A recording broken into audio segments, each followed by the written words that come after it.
Bismillahirrahmanirrahim. Assalamualaikum warahmatullahi wabarakatuh.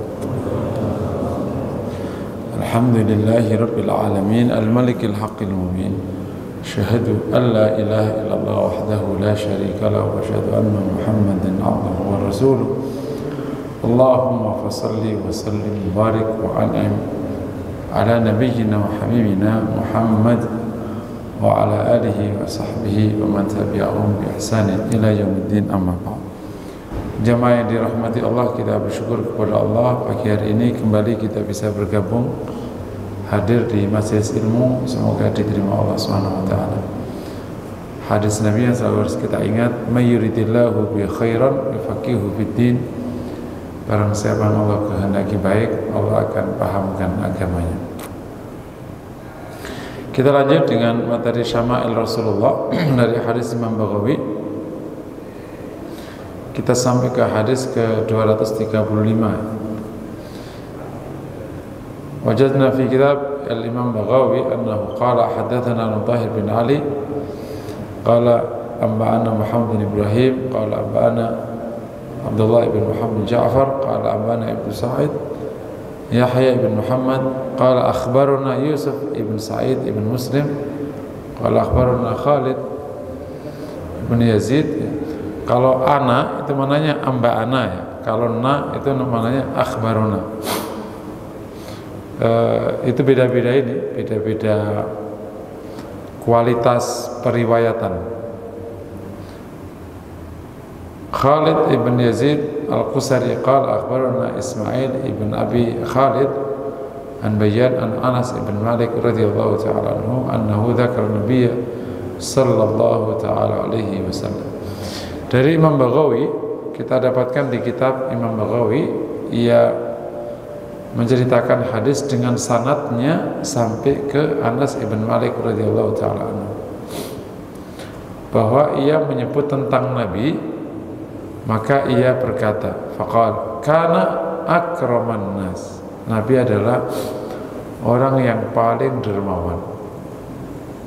Nah, kalau kita bicara hadis, yang namanya hadis itu sanadnya sama matannya. Kalau yang atasnya kan namanya sanadnya, mulai dari Mutahhir bin Ali sampai Anas ibn Malik, itu namanya sanadnya.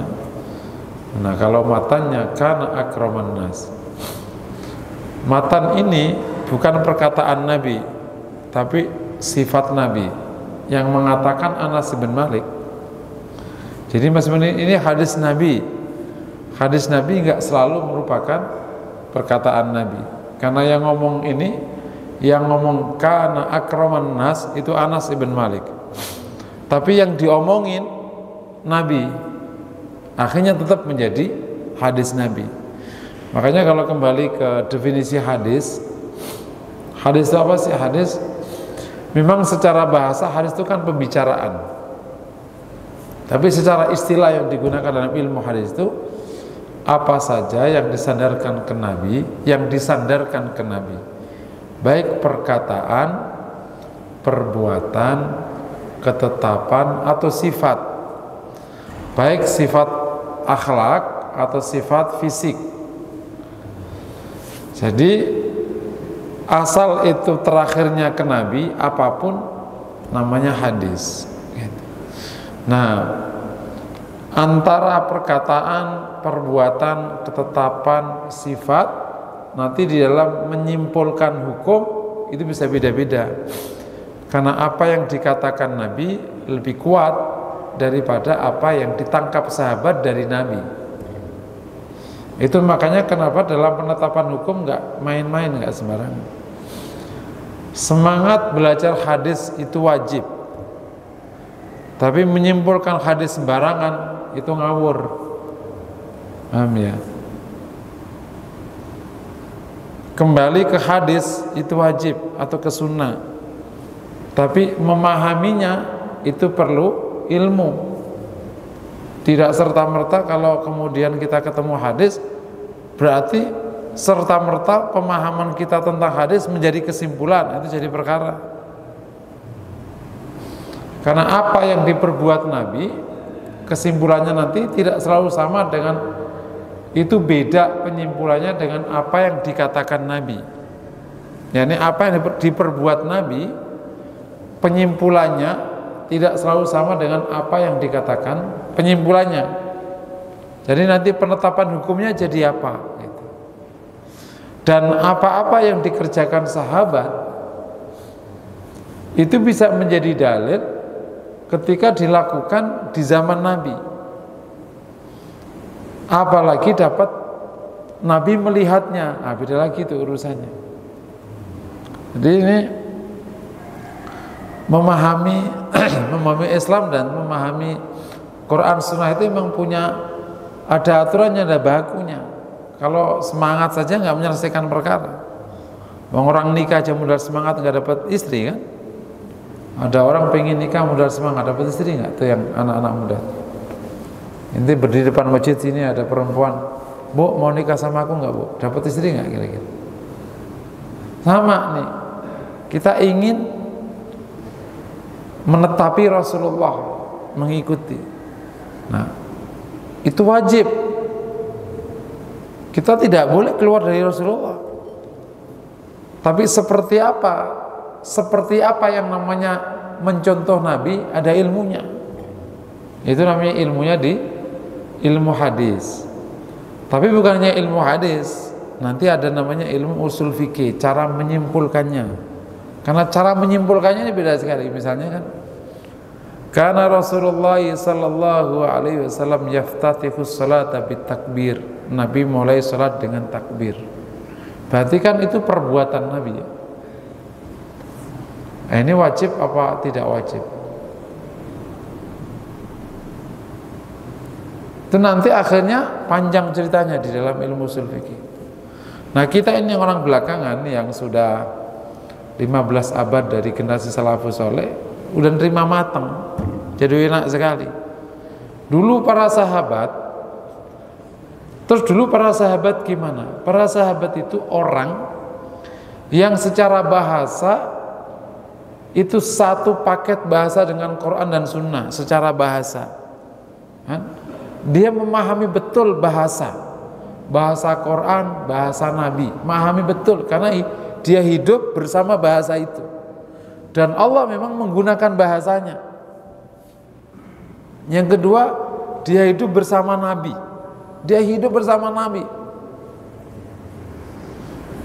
Karena dia hidup bersama Nabi, jadi dia tahu persis Nabi.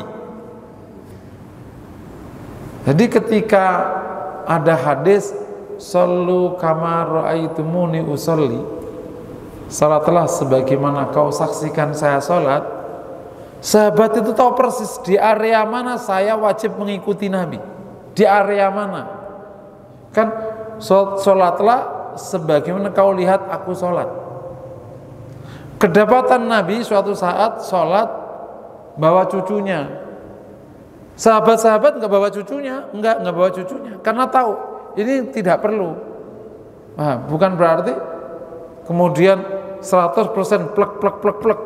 Tahu itu yang namanya tindakan Nabi yang masuk dalam kategori syariah dan tindakan Nabi yang tidak dalam, ada istilah dalam ilmu syariah, tindakan Nabi yang dimaksudkan, bukan dalam kategori. Bukan dalam kategori ya, tindakan Nabi yang dimaksudkan sebagai tindakan syar'i atau tidak dimaksudkan. Sehingga nanti kalau ini, makanya sahabat-sahabat ngikuti Nabi aja, tapi dia tahu kalau ini aku nggak persis nggak apa-apa, kalau ini persis, kalau ini nggak persis berarti apa-apa. Dari mana? Dari hadis-hadis yang lain yang juga ia dengar dari sahabat.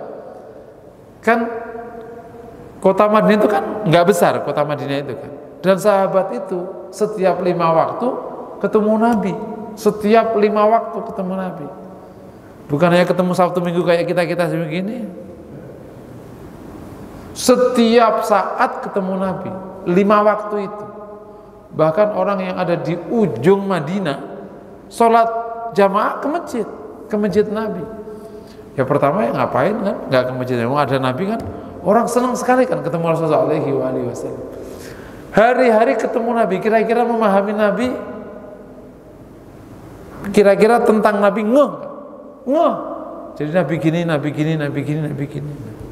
Nah, ada beberapa sahabat yang kedekatannya memang punya intensitas tinggi.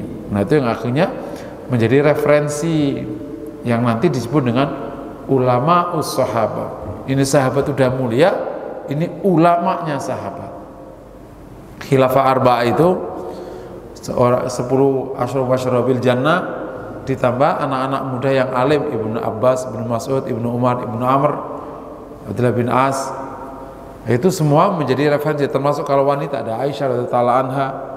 Karena ia intensitas ketemu Nabi memang di atas rata-rata orang-orang, dan hubungan sama Nabi udah sangat-sangat luar biasa. Kayak Ibnu Umar bisa masuk ke tempat Nabi karena ada Hafsah, Ibnu Abbas bisa masuk ke tempat Nabi karena ada Maimunah, Anas masuk ke tempat Nabi karena ia membantu Nabi. Siapa lagi? Ada Abdurrahman karena ada Aisyah. Jadi orang-orang yang punya keluarga istri Nabi itu punya akses ke tempat Nabi, terutama yang masih kecil-kecil gitu kan boleh ke tempat Nabi. Ibnu Abbas sering tidur di tempat Nabi, tidur di ranjang bersama Nabi karena ada Maimunah pamannya, dia masih bocah umur 6, gabung aja sekarang. Kalau di atas 7 baru dipisah kan. Jadi Ibnu Abbas tuh tidur di tempat Nabi masih 6, tidur satu ranjang sama Nabi. Jadi dia tahu persis Nabi hari-hari. Nah, beberapa sahabat memang punya akses, kayak Ibnu Mas'ud juga punya akses ke tempat Nabi meskipun tidak keluarganya.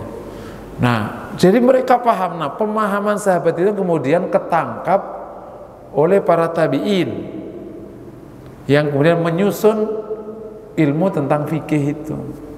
Salah satu penyusun pertamanya namanya Imam Syafi'i, yang didahului dulu Imam Malik.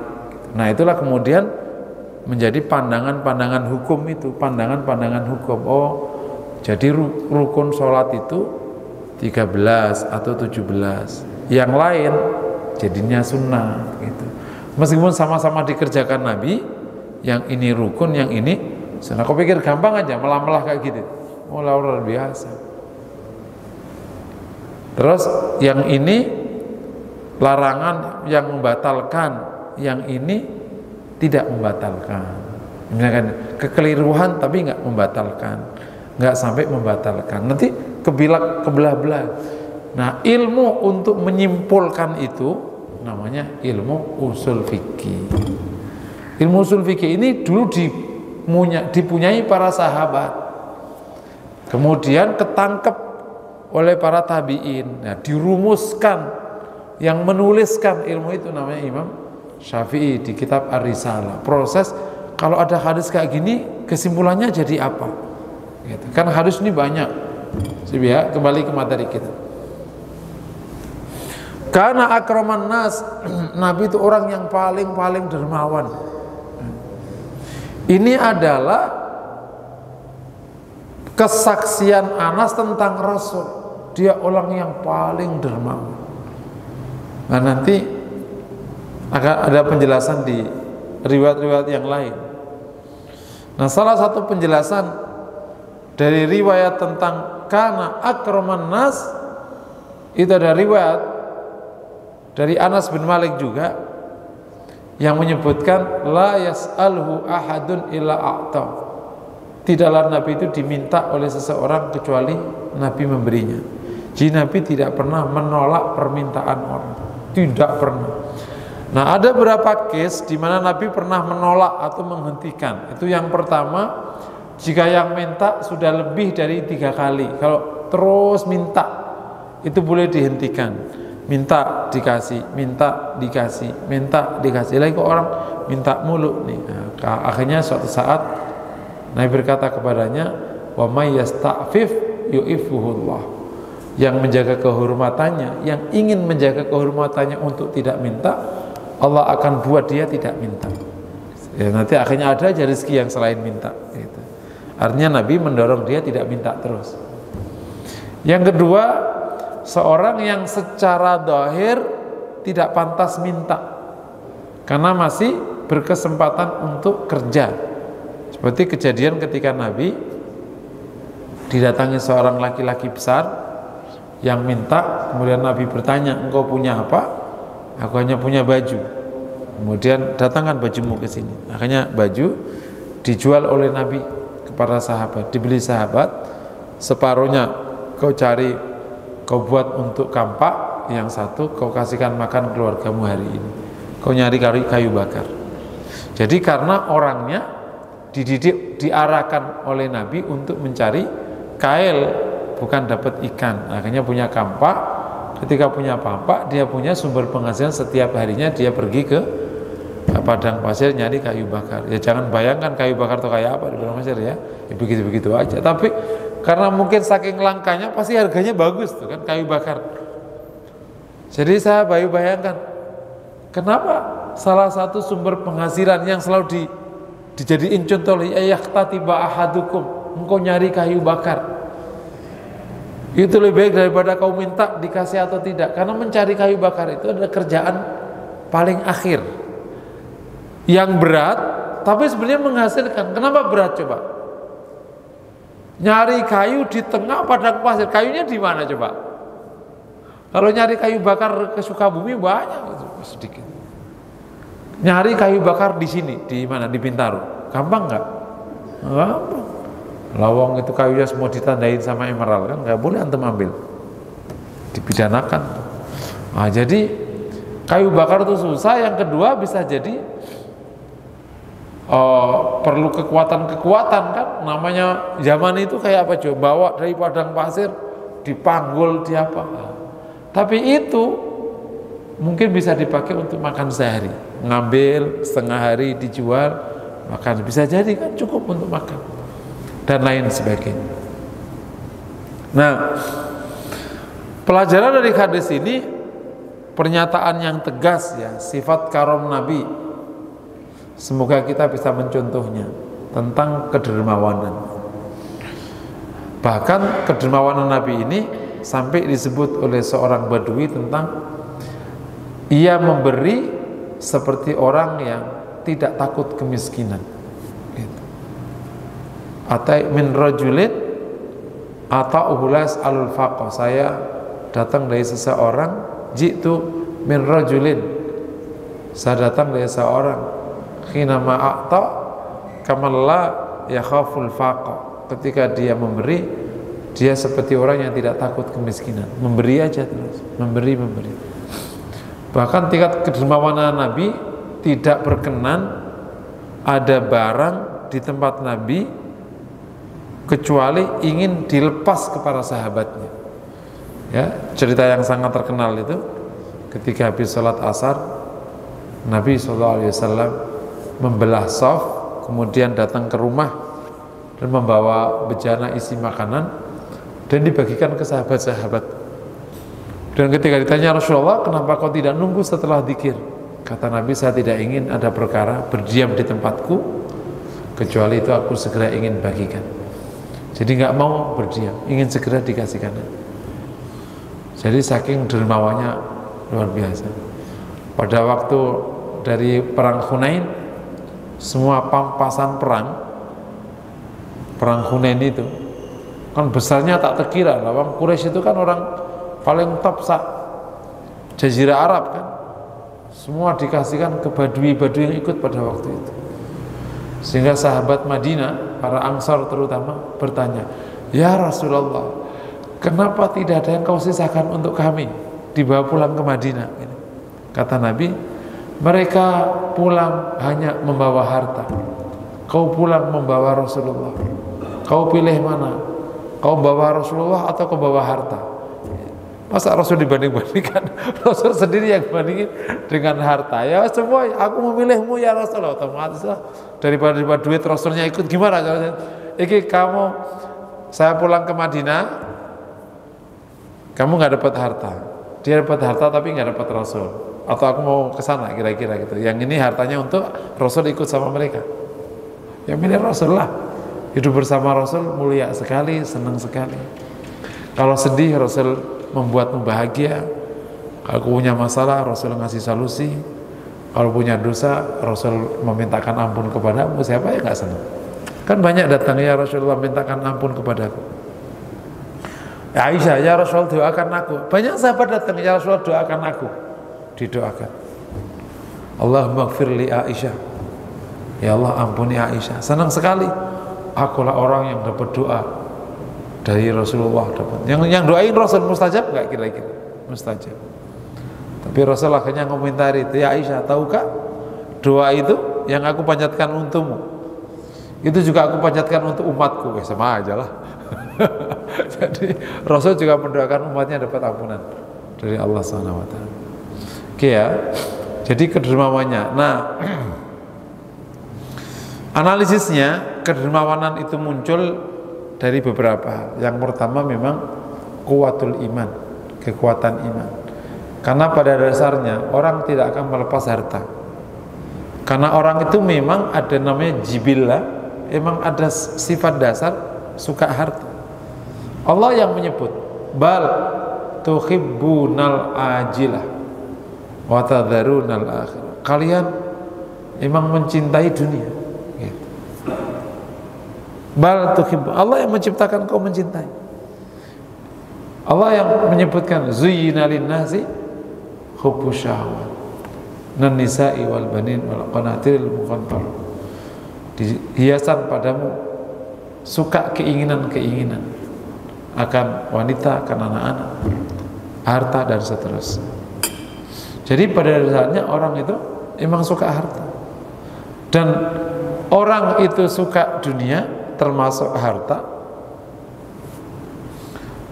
Dan dunia itu dibuat oleh Allah menarik gitu. Jadi kita itu tertarik, dunianya menarik. Nah, kalau dunia menarik kita nggak tertarik, kan nggak apa-apa. Benar nggak kira-kira? Misalnya ada tumpukan harta, ya. Tapi kita nggak tertarik. Kenapa? Lah besok mau dieksekusi mati mau ngapain? Ya, adalah mikir mati kan jadinya. Tanyain sama yang sudah eksekusi mati, masih pengen duit nggak? Masih, ini mah keterlaluan. Dunia ini menarik, kita memang punya karakter tertarik. Ya klop lah. Rasul menyebutkan tentang dunia itu memang ungkapan sampai hari ini akhirnya menjadi ungkapan baku tentang dunia. Ad-dunya khulwatun khadira. Dunia itu manis dan hijau. Makanya orang itu pasti suka yang manis-manis, suka yang hijau. Betul kan? Nih. Ada gula, ada semut. Orang pasti nyari yang gula-gula, betul ya? Gula-gula kekuasaan, gitu kan? Gula-gula jabatan. Emang dunia itu manis. Hijau, rumput tetangga lebih hijau daripada rumput sendiri. Daun hijau, semuanya yang hijau-hijau. Makanya orang yang suka duit disebut matanya hijau. Emang dari hadis ini, dari hadis ad-dunya khulwatun khadirah. Jadi karena memang dunia ini menarik dan kita juga tertarik. Kalau sudah kayak gitu mau ngelepasnya, nggak mungkin ngelepas, ya nggak mungkin dipegangin. Bahkan bukan sekedar tidak mau ngelepas, punyanya orang ditarik. Jadi kalau tidak mau ngelepas hartanya kepada orang yang berhak, itu namanya bakhil. Bakhil itu sama dengan pelit, sama dengan medit, mirip tuh. Bakhil, pelit, medit, kikir. Kata orang Betawi, orang pelit kuburannya sempit. Tahu itu dari mana dasarnya? Dari orang Betawi bilang gitu. Ada orang Betawi nggak di mari? Kata orang Betawi katanya orang pelit kuburannya sempit. Emang dia pernah masuk kuburan apa? Nah, kalau harta orang ingin masuk ke tempat dia, namanya rakus. Dan KPK itu punya kesimpulan tahun 2012, sebab korupsi di Indonesia itu rakus, bukan miskin. Makanya mau ditambahi gajinya nggak berkurang. Paham? Kesimpulan 2012 berarti berapa? 10 tahun yang lalu ya. KPK punya survei, sebab terjadinya korupsi di Indonesia rakus, greedy, bukan miskin. Jadi kalau orang miskin nggak rakus, nggak korupsi. Serius. Bapak-bapak yang mungkin yang Allah berikan pekerjaan agak terbatas, entah mulung atau apa, nggak korupsi itu, nggak, biasa aja. Padahal makanya Masya Allah. Yang korupsi siapa? Yang nggak, udah kenyang, memindahkan uang negara ke rekening dia, gitu doang aja, nggak diapa-apain.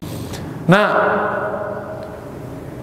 orang itu kalau tidak terhindar dari pelit, kok nggak diobati sakit pelit itu, sebentar lagi rakus, naik kelas. Ibarat kalau orang punya kanker stadium 1, kok nggak diobati, sebentar lagi akan 4. Jadi pelit itu kalau nggak diobati sebentar lagi rakus.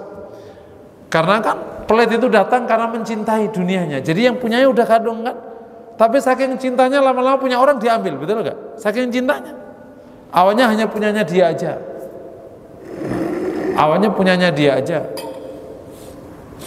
Tapi ketika rasa hausnya akan harta ini tidak kunjung terpenuhi, terpuaskan, maka punyanya orang udah, ketika punyanya orang diambil, semakin haus, semakin haus. Kau ambil berapapun tidak akan pernah. Itu uniknya. Jadi begitu sudah begitu, haus, bahkan semua hartanya pun nggak pernah bisa dinikmati. Kerjanya ngumpulin aja, nggak diapa-apain. Oh, dia nggak punya waktu menikmati, karena habis ngumpulin. Itu mirip, pernah nggak ada permainan corak, tapi peraturannya yang didapatkan dari corak hanya bisa dibelanjakan sampai jam 4 sore. Di atas jam 4 sore uang itu ditarik balik.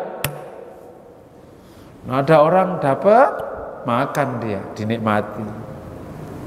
Ada orang dikasih, rebut lagi, dikasih, rebut lagi. Tet.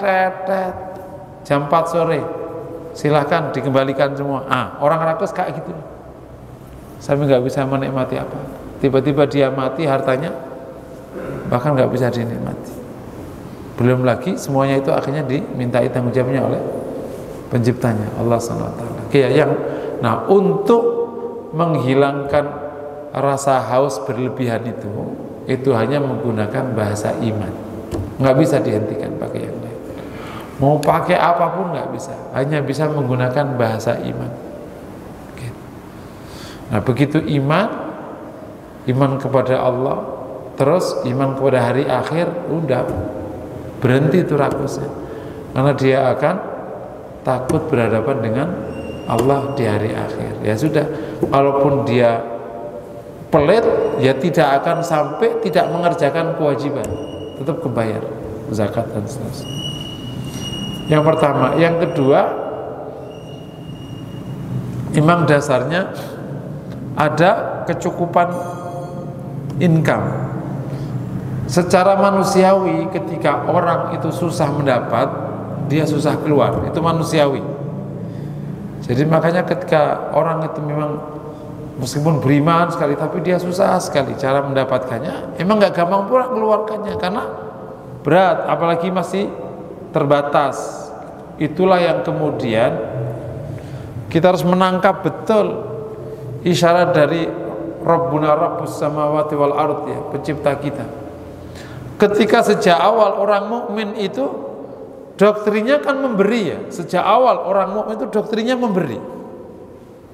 Wa mimma razaqnahum yunfiqun, dan mereka infak dari apa yang telah kami berikan. Mereka memberikan dari apa yang telah kami berikan. Doktrinnya itu memberi. Dari awal kau didesain untuk memberi. Kira-kira kalau orang memberi tapi nggak punya apa-apa, ada yang bisa diberi nggak?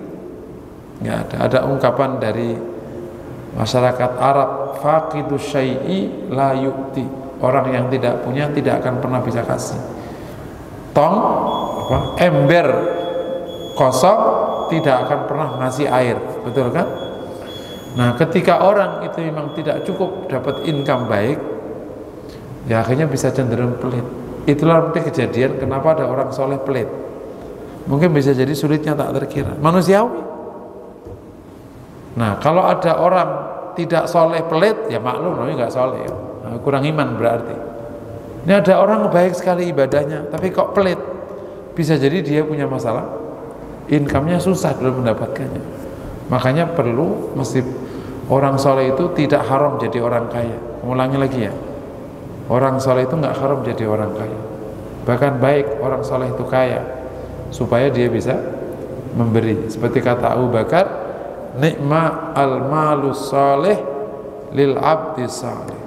Sebaik-baik harta yang baik itu jatuh ke tangan orang yang baik. Al-malus soleh, harta yang halal, betapa indahnya harta yang baik itu jatuh kepada orang yang baik. Betapa indahnya harta yang halal itu jatuh ke orang-orang yang saleh, karena nanti akan didistribusikan untuk yang ada harta baik jatuh ke orang yang tidak baik, jadi tidak baik. Ada harta tidak baik jatuh ke orang baik, bahaya, dia bahkan kena dosa.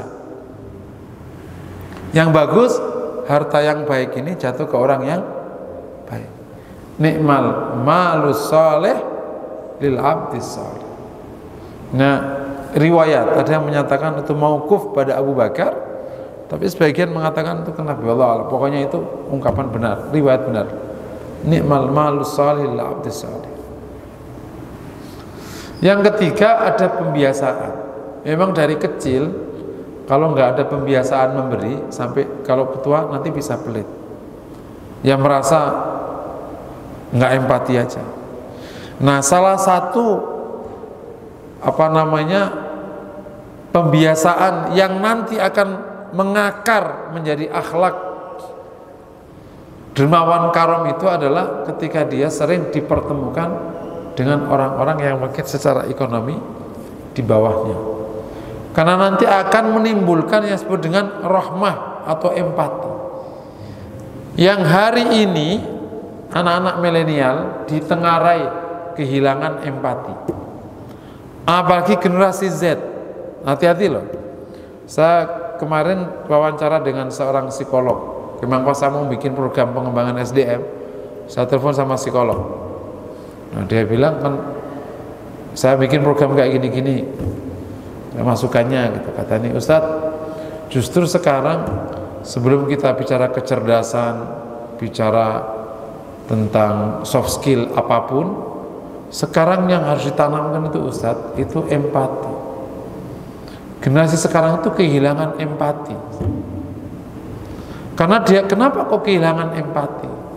Karena generasi sekarang udah dicekoki oleh target-target besar kognitif. Ya. Sekolah itu dari pagi sampai sore. Habis itu ikut bimbel, betul kan? Sampai jam 8. Bahkan ikut privat. Anak saya itu kalau pulang rata-rata jam 9 malam, lebih-lebih saya. Karena sekolah, terus rapat di kantor, dia anak OSIS kan, habis itu ke bimbel. Nah, ketemu dokternya, mau ngapain ya gitu. Karena keliru kan pola hidup kayak begini, ini keliru. Jadi, tapi nggak gampang keluar dari pola begini ini, karena kalau nggak ikut bimbel, nilainya jelek. Nilainya jelek, bahaya nanti ke perguruan tingginya, atau malu ke teman-temannya kan. Jadi mereka juga akhirnya punya masalah ketika nilainya jelek, akhirnya harus bimbel dan macam-macam. Kalau sekolah bukunya sak bodok-bodok gini, tak pernah tak angkat tasnya. Astagfirullahaladzim, berat amat nih tasnya anak, penuh gitu. Yang kedua, anak sekarang yang sudah dicekokin beban intelektual tinggi itu, ia punya apa? Menjadi korban besarnya arus informasi, sehingga dia stay bersama alat komunikasi. Dia tidak banyak berkomunikasi dengan orang. Sehingga dia udah kayak robot, dicekokin aja informasi robot. Betul gak? Ia tidak berhubungan dengan orang, tidak pernah menatap wajah orang, sedikit sekali. Apalagi sampai ketemu fakir miskin, anak yatim. Sehingga dia tidak pernah, taunya makan aja bahkan sambil ngelihat. Betul kan? Lihat anak kita kalau makan pakai lihat nggak? Makan sambil ngelihat. Makan, dinikmati gitu. Sini handphonenya. Nah, dinikmati makan, disyukuri. Habis itu tetap tuh. Nah, kalau nggak cepat-cepat diingatkan, lihat itu teman-teman gitu. Jadi dia akhirnya seperti robot, dijejalin gitu.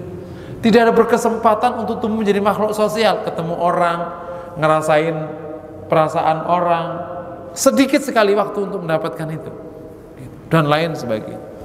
Sehingga dia kehilangan empati. Meskipun nanti punya duit, jadi orang soleh, ya nggak pernah ngerasain susahnya orang. Oh, nggak ada empati kan? Apalagi dia emang hidupnya cukup dari kecil, udah pelit pasti. Bukan karena dia nggak memberi, dia tidak pernah tahu bahwa hidup ini ada susahnya, nggak pernah tahu di hidup itu. Karena dia kan robot aja gitu. Jadi dia nggak pernah tahu namanya ada orang nggak makan, itu nggak pernah tahu dalam hidupnya, karena otaknya nggak pernah ketemu namanya experience tidak makan, nggak ada. Cukup. Jadi ada orang minta, itu ada orang minta. Itu persis perasaan yang muncul di sebagian orang-orang di negara maju. Kamu pasti ketemu perasaan kayak gitu. Ketika ada orang itu susah, kemudian katakan minta atau apa gitu, dia bilang, kenapa dia minta? Kenapa kau kasih? Emang ada orang susah? Ada orang nggak bisa makan? Lu ada, masa aja ada orang nggak bisa makan? Karena nggak pernah mendapatkan satu fakta sosial, dia melihat itu. Nah, kalau itu terjadi, ya anak kita bukan lagi pelit, udah jadi robot. Dia nggak akan berbuat baik. Nah, itu perlu ditanamkan kebiasaan memberi supaya tertanam padanya sifat empati. Hadis berikutnya langsung ya, ini sudah jam 6. Qala al-Baghawi fi kitabihi qala haddatsana al-Mutahhir ibn Ali bisanadihi an Amra binti Abdurrahman qalat. Ya, dari Imam Baghawi dengan sanadnya sampai kepada Amra ibn Abdurrahman qalat qultu li Aisyah, saya bertanya kepada Aisyah. Ini kelihatannya ponakannya, karena Abdurrahman ini bisa jadi Abdurrahman bin Abu Bakar, yakni adiknya atau kakaknya. Kalau nggak adiknya, kakaknya Aisyah. Karena anaknya Abu Bakar itu Ummi Kulthum, kemudian ada itu yang Saiful Adim yang ngantar Nabi ke itu Abdurrahman, terus ada Aisyah. Ummi Kulthum dinikahi sama sahabat mulia sekali, Sabiqun al-Awwalun, Thalhah bin Zubair. Jadi anaknya Abu Bakar itu mantunya orang-orang yang dijamin masuk surga. Enak banget ya, dia jamin surga, mantunya masuk surga. Thalhah bin Zubair termasuk jamin masuk surga, nikah sama putrinya. Terus Aisyah dinikahi sama Rasul. Top lah, selesai itu sudah. Nah, tinggal yang perempuan satu, namanya kalau lupa itu, satunya lagi yang kakaknya Aisyah radhiyallahu taala anha. Ini berarti kan ponakannya ya kelihatannya. Amra tanya kepada Aisyah radhiyallahu taala anha, kaifa kana Rasulullah sallallahu alaihi wasallam idza khala? Gimana Nabi itu kalau sedang sendirian? Yakni tidak bersama sahabat, yakni ketika di rumah. Qalat kana abarranna, dia orang yang paling baik, wa akraman nas, paling dermawan, dhahakan basama, suka tertawa, murah senyum, sallallahu alaihi wasallam. Ini profil Nabi yang ditangkap Aisyah ketika khola sendiri, yakni ketika Nabi ada di rumah tidak bersama sahabat. Apa tadi? Baik sekali. Kedua, dermawan sekali. Terus suka tertawa, murah senyum. Ini profil laki-laki yang paling baik di rumah. Jadi laki-laki yang begini, baik sekali. Baik itu Aisyah pernah menceritakan kebaikan Nabi banyak sekali. Yang namanya baik. Karena yakhdumu nafsahu, Nabi itu melayani diri sendiri. Baik, laki-laki itu baik melayani sendiri. Tidak adigung-adiguno. Tapi ya jangan sampai dimanfaat sama istrinya yang malas. Mas baik ya? Ya udah sana urusin teman-teman. Makanya orang baik itu perlu punya pasangan baik. Kalau enggak, kau dieksploitasi nanti. Mas baik ya? Baik. Sini duitmu. Kau sedikit semuanya. Ya udah semua. Akhirnya dia nggak bisa ngapa-ngapain. Itu bukan baik, namanya bodoh. Salah satu bentuk baiknya, Nabi tidak pernah bersuara tinggi. Salah satu bentuk baiknya, Nabi bantu pekerjaan rumah. Salah satu bentuk baiknya, Nabi nggak ribet gitu, nggak ribet gitu. Bahkan kata Anas bin Malik, laisa kullu amrin kama yastahi sahibi ayyakun. Tidak semua perkara itu seperti yang diinginkan Rasulullah SAW. Berarti ada perkara yang nggak seperti yang diinginkan Nabi. Dan Nabi biasa aja. Baik kan jadinya, nggak ribet gitu kan. Kan ada orang bener tapi nyulitkan orang, betul nggak kira-kira? Bener gitu. Mbak, ada masakan apa? Ya gimana sih mbak, masakan ini kan bapak tadi udah bilang bikin sotonya jangan pakai santan. Udah ribet amat nih mulut. Makan apa sudah selesai sudah. Jadi baik gitu, emang baik gitu. Baik itu, kata baik, bar itu ciri utamanya kanan kirimu nyaman. Kalau nggak nyaman berarti kau belum baik. Gitu. Serius tuh. Karena kata baik itu berbeda dengan kata benar. Kalau kata benar ukurannya dalil. Kalau kata baik ukurannya adalah pergaulan. Jadi orang benar belum tentu dipersepsikan baik. Baik itu emang akhlak. Ciri paling gampang kanan kirinya nyaman berarti baik. Enggak, aku udah baik. Ya belum loh, kanan kirimu nggak suka.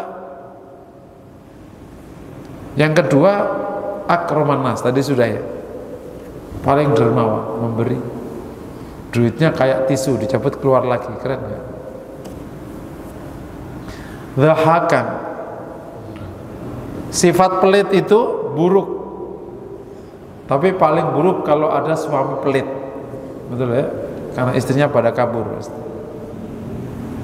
Dhahakan. Suka tertawa. Jadi di rumah itu bapak-bapak perlu suka tertawa. Tapi jangan yang terbahak-bahak. Jadi tertawa itu ada dua. Ada al-dhahik al-makruh dan al-dhahik al-mubah. Ada tertawa yang dibolehkan. Yang tertawa dalam konteks ekspresi kebahagiaan. Dan pose tertawanya tidak sampai kebuka lakanya atasannya itu. Dan juga tidak sampai terbahak-bahak pakai suara kayak orang-orang fasik. Tertawa aja. Nabi kalau di rumah suka tertawa. Bahasa lain humoris. Nabi kan punya bercandaan-bercandaan gitu. Jangan jadi orang yang mukanya kayak kereta, nggak pernah tertawa. Kalaupun tertawa itu sekali sebulan pas dapat gajian. Jadi kan 12 kali doang setahun. Ya, jadilah pribadi yang humoris. Bisa aja gitu membuat orang tertawa. Dan dia juga tertawa. Asal tadi tidak masuk kategori yang makro. Yang makro gimana? Bahkan yang ada yang haram. Tertawa yang berlebihan. Yang sampai itu berlebihan, itu makro. Pose tertawanya sampai kebuka tak terkira, terus pada kadar yang bisa mengeraskan hati. Nah kalau tidak sampai mengeraskan hati, ya tertawa aja. Tapi kalau 24 jam di rumah itu isinya tawa mulu, nah ini akhirnya kalau sholat ya akhirnya tertawa juga ujungnya. lucu mulu sampai satu menjadi lucu. Ya, bahkan ada yang haram kalau sampai tertawanya itu dalam rangka menghinakan orang dan lain sebagainya. Jadi baik udah basaman murah senyum. Murah senyum itu ya wajahnya murah senyum. Wajahnya apa namanya? Air wajahnya itu emang apa? Sumeh ya kalau orang Jawa bilang. Murah senyum. Jadi emang kanan kiri membuatnya. Nah, ayo jadi pribadi baik sekali, dermawan sekali, murah senyum, ya suka tertawa, murah. Ini adalah pribadi yang paling diminati wanita dari seorang laki-laki. Punya suami itu, ini profilnya yang paling sukai. Baik sekali, dermawan sekali, suka tertawa, murah. Itu makanya siapa itu si pelawak itu banyak yang suka karena emang orang suka diajak tertawa. Nah, mungkin demikian materi yang dapat saya sampaikan. Kita ada berdua hadis ya dan beberapa pelajaran penting tadi tentang kedermawanan. Semoga menginspirasi. Wassalamualaikum warahmatullahi wabarakatuh.